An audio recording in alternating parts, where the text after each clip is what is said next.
Et puis, sur le toit de sa maison, à peu près à 1 pouce ou 2 de la couverture, il y avait un hélicoptère.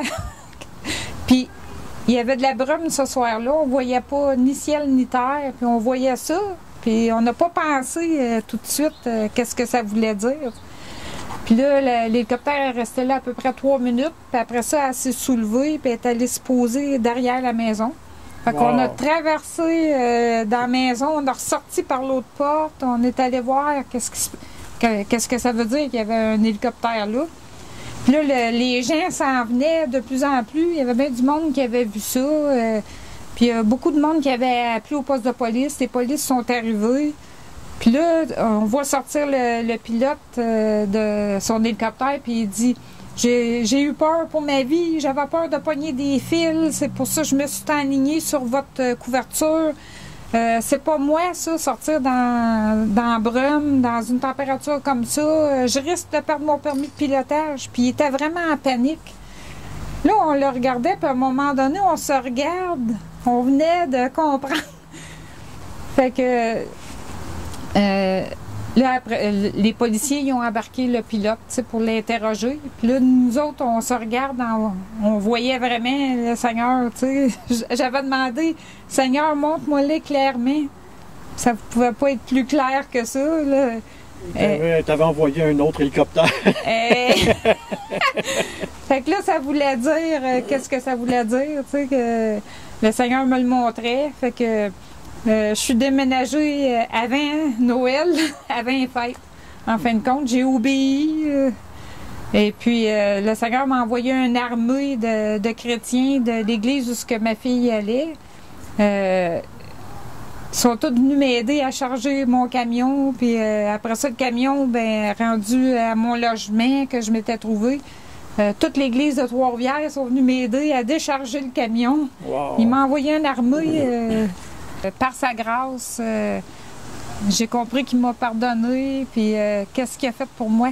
Et le policier, il faisait l'école du dimanche le lendemain aux adolescents. Une fois par mois, lui, il fait l'école du dimanche aux adolescents à son église. Puis il dit, tu sais-tu sur quoi que je vais prêcher demain matin? Parce qu'on était le samedi soir. Il dit, j'apporte l'histoire de Gédéon quand il avait donné... Quand il avait demandé à Dieu que mon tapis soit sec et que tout le terrain soit trempe, et ça voudra dire que tu veux que j'envoie mon armée combattre. Puis le Seigneur permet que ça arrive. Puis encore là, il a demandé à Dieu un autre signe, une autre confirmation. Le lendemain. Et il dit, Seigneur, permets le contraire. Permets que mon tapis soit trempe et que tout le terrain soit sèche. Et ça voudra dire que tu veux que j'aille combattre. Et Dieu il a eu la patience de encore lui répondre pour lui montrer clairement sa volonté. Puis c'est là-dessus qu'il prêchait le lendemain. Fait que ça a été un témoignage pour lui, un témoignage pour ma fille, puis son mari. Ma fille a dit plus jamais que je dirais ça. Fait que le Seigneur il a fait quelque chose de grand, puis je voulais le partager avec les gens pour que que les personnes ne pensent pas que parce que dans leur vie, le Seigneur il est prêt à pardonner. Que si on est prêt à faire le pas pour lui va faire le reste. Puis par sa grâce, je méritais pas que Seigneur, j'étais comme un cas désespéré que je pensais. Mais ça, c'est vraiment Satan qui nous fait croire que Seigneur, il n'a pas le temps de s'occuper de toi. Tu es un cas désespéré. Mais j'étais rendue à penser ça. Quasiment d'abandonner. Je suis allé trop loin. Je suis allé trop loin. Dieu ne pourra pas me pardonner ça parce que je connaissais la vérité, puis je marchais à côté du chemin. Non, ça c'était comme impardonnable dans mon idée. C'est merveilleux qu'aujourd'hui tu es là, tu nous racontes ton histoire, puis on voit vraiment la joie, la paix de Dieu dans ta vie.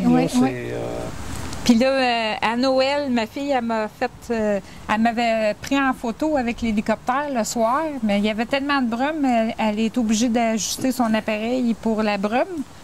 Puis à Noël, elle m'est arrivée avec un beau cadre, puis elle avait écrit un beau verset d'évangile par-dessus Puis à chaque fois que je l'ai accroché dans ma maison, puis à chaque fois que je regarde ça, bien, je me souviens de ce que Dieu a fait par sa grâce dans ma vie. C'est un moment que tu n'oublieras jamais. Jamais, jamais j'oublierai ça. Et c'est pour ça que je le partage aujourd'hui. Si ça peut aider d'autres personnes. Oui, peut-être des gens aussi qui se sentent un peu découragés. Oui, qui pensent qu'il n'y a plus d'espoir. Il n'y a plus d'espoir, mais le Seigneur, il est capable de redonner la vie à une plante qui est morte. Ouais, ben oui, il va réanimer un coma. Ça, c'est vraiment beau là, comme comparaison. Quand tu as fait le ministère cœur à cœur, puis que tu avais posé la question, mais comment tu vois ton cœur? Une image de ton cœur? C'est ça qui m'est venu à l'idée. Puis toi, pendant l'hiver, la plante avait de l'air morte, mais toi, tu as continué de l'arroser. Puis là, les personnes qui ont prié pour moi, ils ont continué à m'arroser, même si j'étais morte. Ils n'ont pas vraiment abandonné, ils n'ont pas lâché. De temps en temps, ils abandonnaient parce qu'il était un cas désespéré, elle. Mais regarde, qu'est-ce que le Seigneur au fond, je pense qu'on a beaucoup de nous autres, on pourrait se dire comme des cas désespérés, mais Dieu n'a pas lâché. Hein? Comme il ne lâche pas.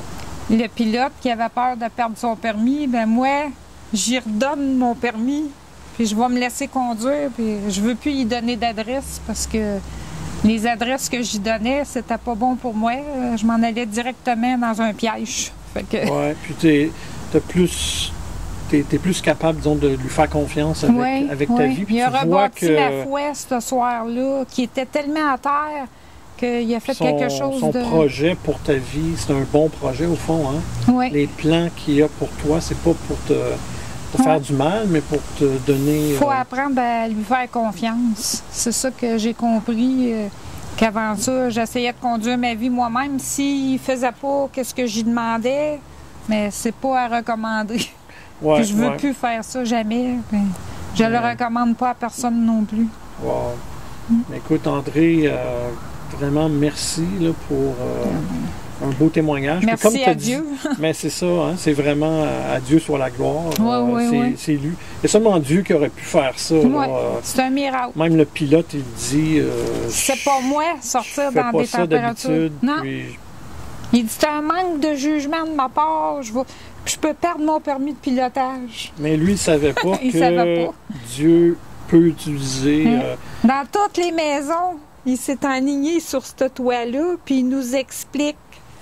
Je me suis enlignée, là, puis je voulais pas pogner des fils. Ben oui, il aurait pu atterrir sur une autre maison, puis exactement sur cette maison-là. Cette maison-là. C'est pas un hasard. C'est pas un hasard. Mais écoute, merci beaucoup, André. Puis vraiment, je te souhaite là, une bonne continuation dans ta nouvelle vie. Dans ma foi. Oui, oui. Et dans ma confiance à le laisser conduire, c'est ça. Mais merci beaucoup. Bon, ben, bienvenue. À la prochaine. OK. Bye-bye.